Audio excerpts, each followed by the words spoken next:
Hello, and welcome to Bedtime Stories. My name is Frank Padour, and I'll be reading to you a Grimm Brothers fairy tale entitled The Wonderful Fiddler. A fiddler once set out on a journey, and on his way came to a forest through which he must pass. "I am very lonely all by myself," he said. "If I could only but meet with a companion besides my fiddle, I should be happier." Then he slipped his violin from his shoulder and commenced playing so merrily that it echoed through the wood. Before long, a wolf came out of the thicket and trotted towards him. "Ah, here comes a wolf," he exclaimed. "But I don't want him for a companion." But the wolf stepped nearer and said, "Dear fiddler, how beautifully you do play. I wish I could learn." "You could learn very quickly," replied the fiddler, "if you will do all I tell you." "Oh, indeed, I will listen and obey you in everything, as if I were your scholar and you my master." "Come along, then," said the fiddler, and they walked away together. They had not gone far when they came to a hollow oak tree, in which was a slit wide enough to push the hand through. "See," cried the fiddler, "if you wish to learn to fiddle, just put your 2 forefeet in there." And he pointed to the rent in the tree. The wolf obeyed, and the fiddler with a large stone quickly ledged the feet of the wolf in the tree so fast that he could not move, and found himself a prisoner. "Stay there till I come back," said the musician, and went his way.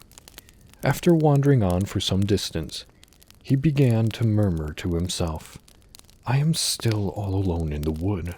Suppose I try for another partner." So he took down his violin and played with such spirit that the tones resounded on every side, and presently a fox made his appearance. "Ah, here comes a fox," said the fiddler, "but I have no wish for his society." "What beautiful music!" exclaimed the fox. "I should like to be able to play like you." "There is no difficulty in learning to play as I do," answered the fiddler, "if you will only do as I tell you." "Indeed I will," he replied. "I will obey you as a scholar obeys his master." "Follow me, then," said the fiddler. So they walked on together till they came out upon a pathway, on each side of which grew high shrubs. The fiddler stopped, and bending down a branch of one of these shrubs to the ground, placed his foot on it. Then he bent a branch on the other side of the path, and also stood on it, and said, "Come, little foxy, if you want to learn music, give me your left forefoot." The fox obeyed, and the fiddler tied it to the branch on the left hand. "Now, give me the right foot also." The fox, remembering that he had promised to obey, did as he was told, and the fiddler tied this foot also to the branch on the right. Then, after seeing that the knots were tight, the fiddler lifted his feet and set the branches free.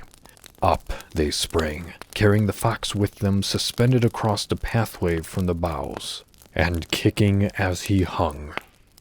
"Wait till I return," said the fiddler, and away he went.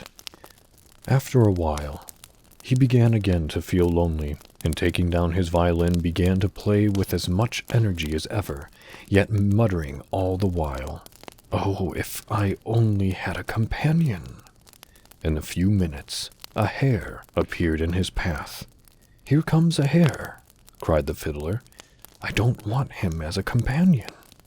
But the hare was so attracted by the music that he came to the fiddler and exclaimed, "Dear fiddler, how sweetly you play! I wish I could learn." "There is nothing so very difficult to learn," cried the musician, "if you will only do as I tell you." "Oh, fiddler," answered the hare, "only teach me to play as you do, and I will obey you as a scholar does his master."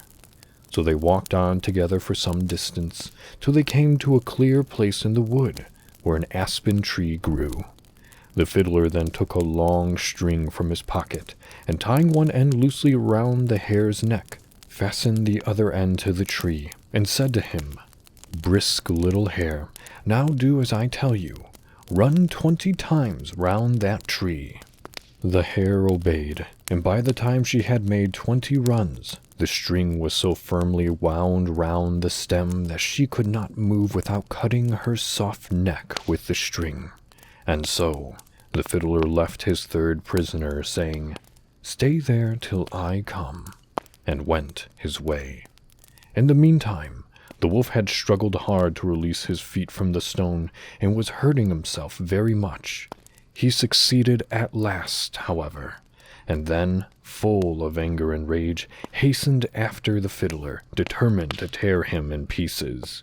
On his way he passed near to where the fox hung suspended between the trees in misery and pain. "Dear clever brother wolf," he cried, "do come to my help. The fiddler has betrayed me." At this appeal the wolf stopped, drew the branches down, untied the string with his teeth, and set the fox free. Then they both started off together, determined on revenge. On their way they discovered the imprisoned hare, whom they quickly set free, and then the three started together to find their enemy. But all while this was going on, the fiddler had attracted another by his music.